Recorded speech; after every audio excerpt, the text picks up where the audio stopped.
to Philly, live demo, videos to come.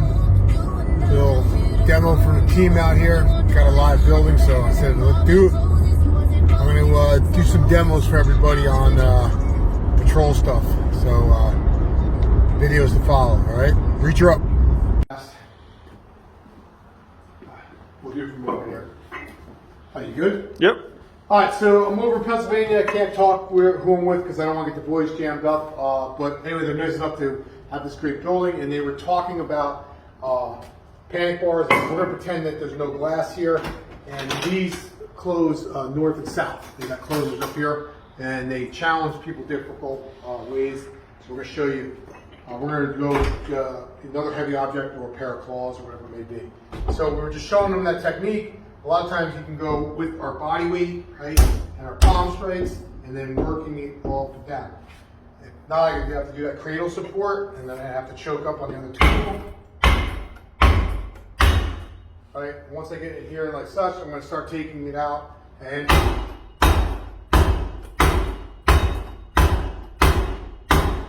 once I get it set like I want to, I have plenty of room. I can come to another swing if I need be.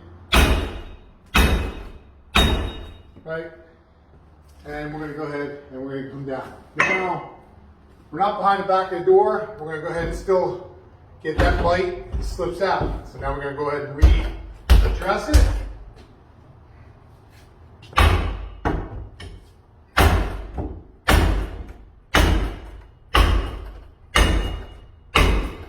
Now we're behind it. We're going to come out like such.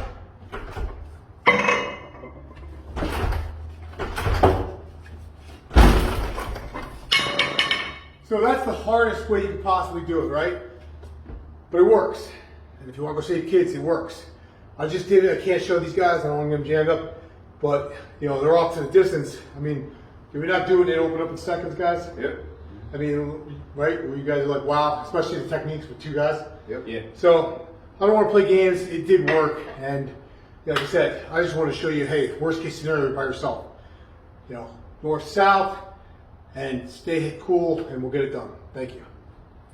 All right, so we got a panic bar. We blew through the corner here of this laminate glass, and then he's just going to use the teeth, which go down 6 inches. He's just going to open that panic bar. Super easy. Good. And there you go. Super easy, right? All right, so we got outward opening, working with these guys, doing some great stuff, and we're going to work on a outward opening. We're going to try to use the lock against itself because this is Luan, and we know from doing other doors, it's gypsum filled. Yes, we could go ahead and take the window, but this is training, so we're going to say the window isn't there. So we're going to go ahead and smash here on a baseball swing, and we're going to try to basically take the energy, push it into the jam, and spring that panic bar open. So let me get out of your way. Whenever you're ready, sir. Yep, there you go. One hit. All right, outward opening door, and panic bar is intact. All right, so we're going to go ahead and now we're going to work it left-handed. All right, and he's going to go ahead and smash the lock. It's a little trick that I was showing these guys on this type of door. And if we do it right, the energy is going to go actually into the lock. We're going to use the lock to actually spring it open. We're going to do like a reverse taco. Enough talking, let's get some action. There you go. So, hold on, stop. All right, so look, we already hit this 1,000 times. That's why I blew it out. So let's solve the problem. Good. Solve it. Good. So what are you going to do? You got a couple options. I would hammer it all the way through. I'm just going to take it through. There you go. Release. You just closed it. There you go. Nice job. Nice job. So that's a door that we hit multiple times. It worked. I got the videos prior to that. He did it right before that. Obviously, it released in there, and then we stopped. We're doing some training, and so he went and solved the problem. And it comes down to experience of reading, right? It popped open, and then he hit it one more time, and it closed it. So it all comes down with reps. But great job, guys. So we're gonna go reverse baseball swing. We went the toothed one into the wood. We were explaining how the steel jam or the soft steel studs were flexing, which robbed the energy. So on commercial settings, I usually like to use the reverse, just the actual backside of that baseball sledge strike. So we're going to go ahead, going hot.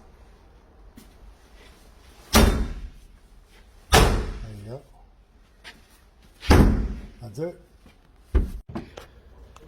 All right, so we've got an outward opening door in a commercial setting. This is going to be a pretty tough lock, and the reason being is it's reinforced 2 jambs side by side in a big open area of this commercial setting.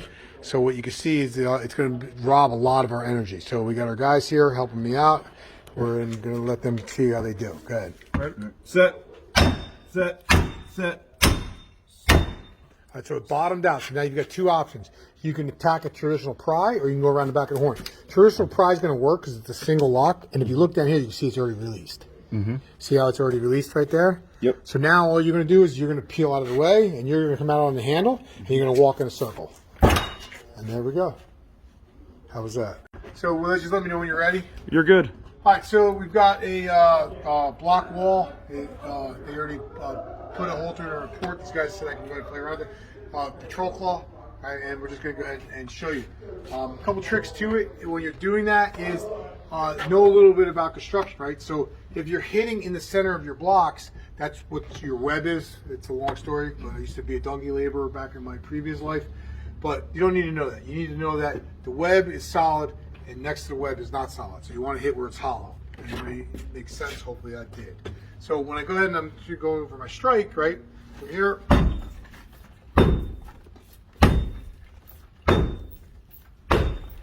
you can see, right? So it's hollow, right? So we went and we cut it. Now let's say we want to work ourselves vertical, right?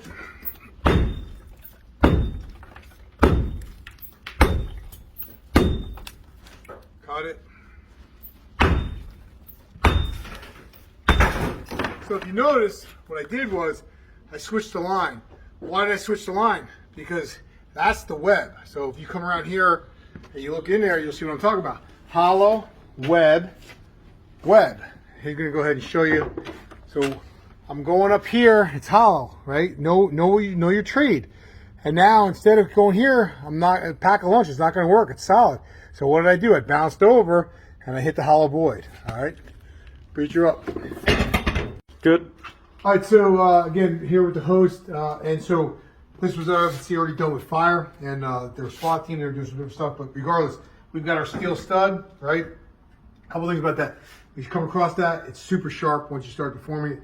The second thing is, this is a commercial building. This is 5/8 sheetrock, right? So we're going to put some holes in it. It's super strong, even though it's sheetrock, so you want to be aware of that also.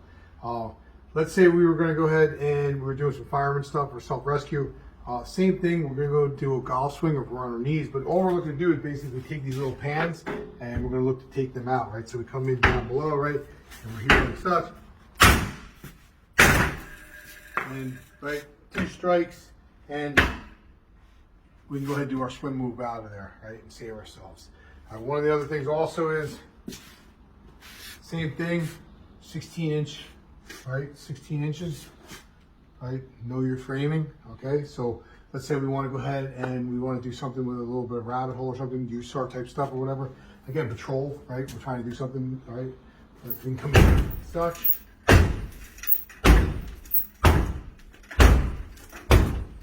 Turn around.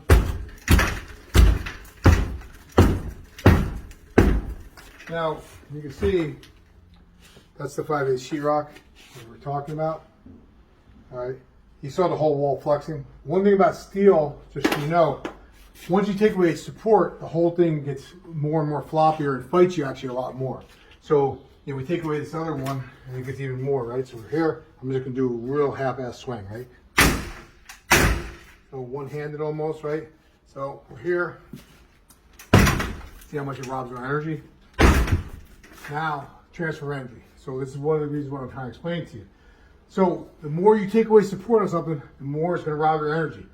The way you get good at breaching and forcible entry, all right, stuff like this, believe it or not, junk cars. All right, I always proponent of junk cars. Get yourself some junk cars and start working the seams and start pushing steel. You'll see how the steel deforms, tears, rips. It's going to be a game changer for you. So one last thing, also work both sides. We're here, let's say it's another way. I want to come back out and let's work the other way, right? So we're here, same motion, right?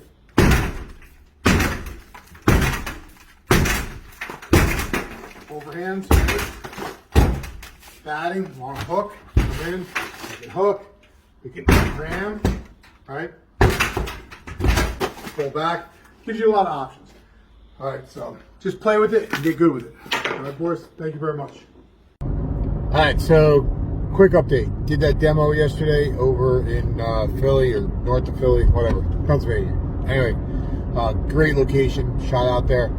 Ton of commercial doors, panic bars, which give everybody a lot of problems until you know what you're doing.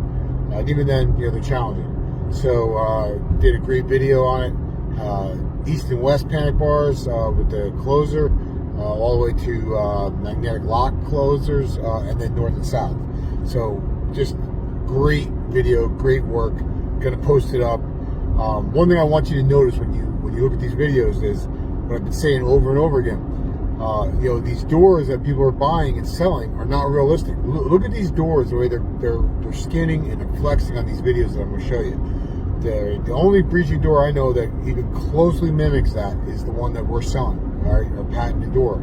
There's a reason why you get a patent. Breacher up. Let's go. Governor almost immediately come out in favor of that, and of course I suspect that will be a unanimous matter here in the legislature. And you also mentioned breaching tools. Yes, Is that something else you'd like to see us provide for officers? yes, sir. I'd like to see a go bag for every trooper that has, the shield that I discussed. It doesn't have to be, as I talked about before, it doesn't have to be a SWAT version, and certainly a breaching tools, and not just issued but trained on them. Colonel, thank you. Just